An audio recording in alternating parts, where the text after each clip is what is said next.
Buenos días. La palabra de hoy se llama la primera trompeta que suene. En Amós 3:6 dice: se tocará la trompeta en la ciudad y no se alborotará el pueblo. Cuando suena una trompeta, inmediatamente nos volvemos a buscarnos el sonido, quizá porque sabemos que las trompetas son usadas para anunciar algo.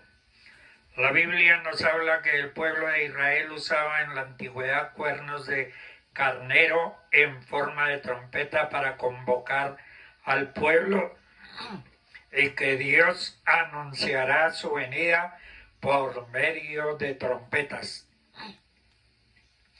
Nos dice el profeta Amós porque él sabe que cuando la trompeta suena, Dios habla y un pueblo rebelde y pecador no quiere escuchar la voz de Dios porque será amonestado.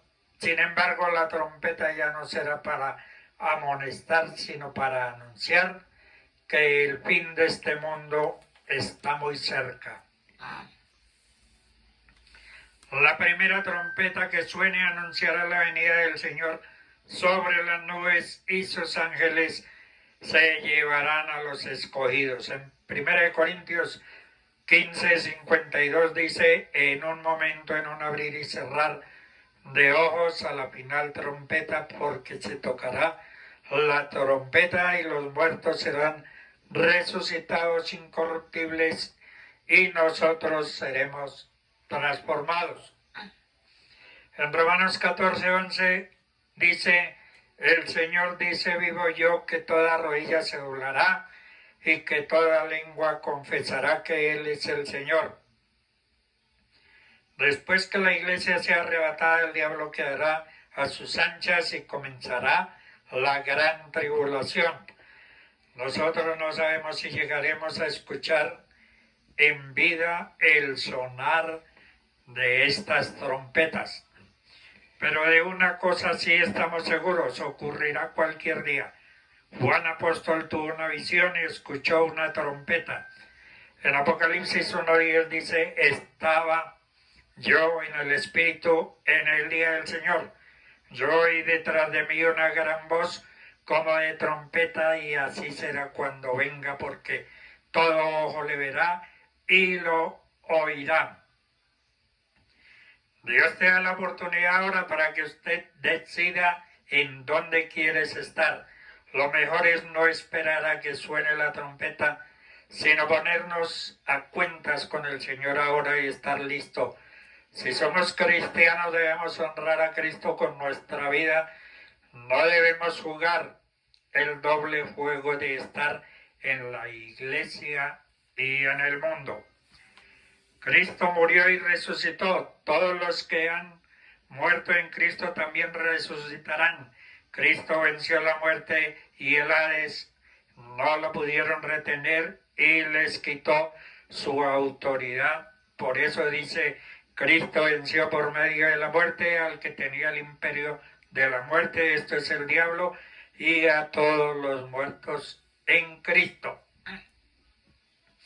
Es necesario distinguir aquí que Cristo vendrá hasta las nubes, primero a encontrarse con su novia, la iglesia, y luego desarrolla su segunda venida al pararse en el monte de los olivos para salvar a Israel del ejército y del anticristo, y viene a establecer su reino.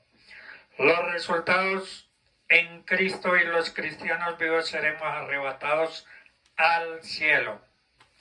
Cuando Cristo venga, se tocará la trompeta de Dios que anunciará su presencia en fiel cumplimiento a su promesa, y a las almas que descienden con Él tomarán un cuerpo nuevo de acuerdo a esta promesa de la palabra. Su descenso será con voz de mando. Hay una sola voz de mando a quien todo el universo obedece, y hay una sola voz de mando a quien los muertos y los vivos también la obedecerán. Esa es la voz de Cristo triunfante. Pero también vendrá con voz de arcángel. Él hace que su venida sea única. ningún gobierno terrenal podrá enfrentar el poder de esta manifestación. Primera de Tesalonicenses 4:16 dice: podemos concluir que el Señor da la orden para el toque, un arcángel tocará la trompeta, a causa de esto los muertos oirán y se levantarán, y luego los demás serán arrebatados. Recordemos que Jesús llamó a Lázaro, quien había muerto, y éste oyó y obedeció saliendo del sepulcro. Jesús le habla a las 7 iglesias y a todas les dice: el que tiene oído oiga lo que el Espíritu dice. Nuestro oído se estrena al llamado de Dios escuchando su palabra, en la iglesia escuchando al Espíritu Santo, y esos oirán el sonido de la trompeta y responderán al llamado de su Señor, reuniéndose con Él en el aire. La novia se encontrará con su novio y éste se llevará su iglesia. La trompeta de Dios, en número 10 del 1 al 4 dice: Jehová habló a Moisés diciendo: hazte 2 trompetas de plata, de obra de martillo, las harás, las cuales te servirán para convocar la congregación y para hacer mover los campamentos. Y cuando tocaren, toda la congregación se reunirá ante ti a la puerta del tabernáculo de reunión. Mas cuando tocaren solo una, entonces se congregarán ante ti los príncipes, los jefes militares de Israel. Suena la trompeta de Dios llamando la atención a su palabra, y nuestro oído debe estar atento a ella.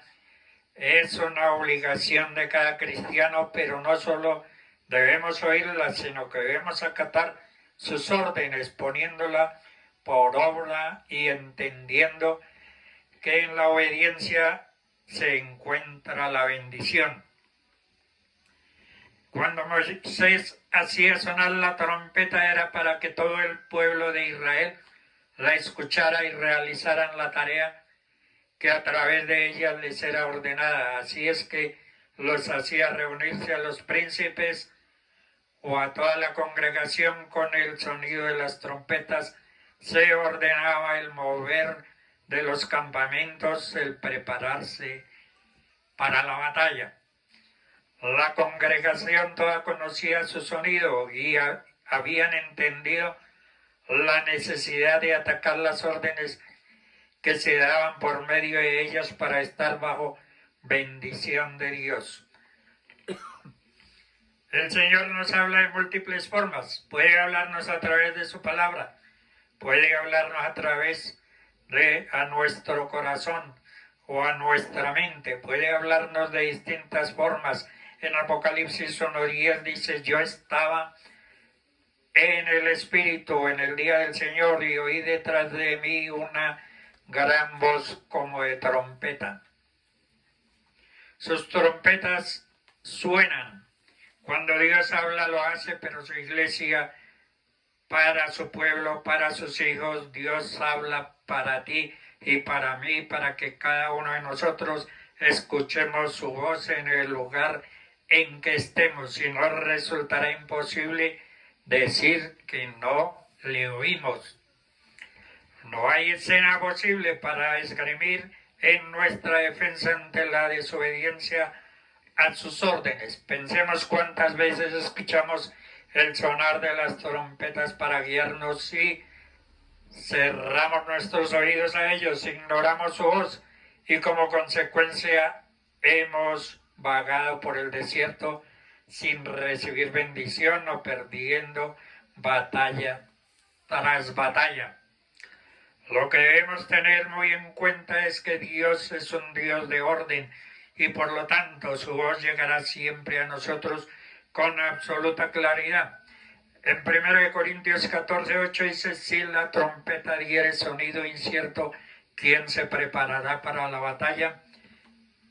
Oídos despiertos. Cuando el Señor nos habla y tenemos nuestro oído atento en sintonía con Él a través de una comunión constante, no quedan dudas pensemos que si Él es quien nos guiará en la vida, el sonido de su trompeta no puede ser confuso o generar confusión. La voz del Señor es clara y sus instrucciones precisas, de modo que podamos cumplirlas sin inconvenientes. Él nos guiará en medio de las mayores tempestades y luchas para que triunfemos sobre ellas, llegando siempre a buen puerto. Mediante un toque, dice la Biblia, que llamaba a los príncipes, a los jefes de millares, los líderes tienen el oído más afinado para escuchar el llamado de Dios. Su comunión es más íntima y constante, lo que les hace más fácil escucharle. El oído de los líderes debe estar en sintonía permanente con la voz del Señor para acatar sus órdenes y poder transmitirlas al pueblo de Dios conforme a su voluntad. No hay excusa para decir que no le escucharon cuando Él llamaba. En Marcos 16:15 dice: ir por todo el mundo y predicar el Evangelio a toda criatura, es decir, que nos ordena hacer sonar la trompeta por todo el mundo para que toda criatura escuche su voz. Ese es el mandato y no existe motivo o razón para no cumplirlo. Dios otorgará a sus hijos un cuerpo nuevo, glorificado, semejante al de Cristo resucitado. En 1 Corintios 15, 51 al 53 dice: porque para habitar en la ciudad de Dios, para habitar delante de su gloria, se requiere una naturaleza nueva, es decir, una naturaleza celestial, pues la naturaleza misma nos enseña los vestidos y la naturaleza del cuerpo son acordes con el lugar que habitamos. Se tocará la trompeta de convocación y reunión. En el Antiguo Testamento se tocaba la trompeta para reunir al pueblo, para formar para la batalla, para que el rey les hablara. En Apocalipsis 7 dice: ángeles tocarán 7 trompetas, pero estas serán para desatar terribles juicios sobre la tierra en la gran tribulación. La resurrección incorruptible del cuerpo del creyente plantea la importancia de un cambio total. Este cuerpo que poseemos no podrá heredar el reino de los cielos. ¿Cómo estás tú peleando en contra de los reinados del corazón? ¿Has estado ganando la batalla en esta semana? ¿Te has metido con el mal practicando la ley de ojo por ojo, diente por diente? Josué fue obediente al mandato de Dios. Dios les bendiga.